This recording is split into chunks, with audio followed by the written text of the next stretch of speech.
ഞാനിപ്പോ പ്രസ്സിൽ വെച്ച് ഇങ്ങനെ ഇരിക്കുന്ന സമയത്ത് പെട്ടെന്ന് എനിക്ക് ചില തമാശകൾ തോന്നി. അതോടനെ ശോഭയോട് വന്ന് പറഞ്ഞിട്ട് പോകാമെന്ന് കരുതി. എന്ത് തമാശ? തമാശ എന്ന് വെച്ചാൽ ഒരു വൃദ്ധനെ പറ്റിയാ. ഏത് വൃദ്ധൻ? ഒരു വൃദ്ധൻ.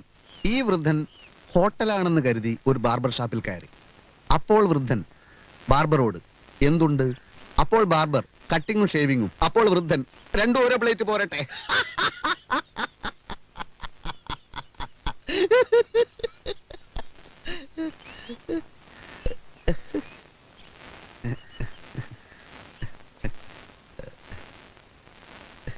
ഇതെനിക്ക് ഇപ്പോ പ്രസ്സിൽ വെച്ച് തോന്നിയതാണ്. ദിനേശ് ചേട്ടൻ എന്ത് പറ്റി? ശോഭയ്ക്ക് തമാശ ശരിക്കും അങ്ങോട്ട് മനസ്സിലായില്ല അല്ലേ? എന്നാ പിന്നെ വേറൊരു തമാശ പറയാം.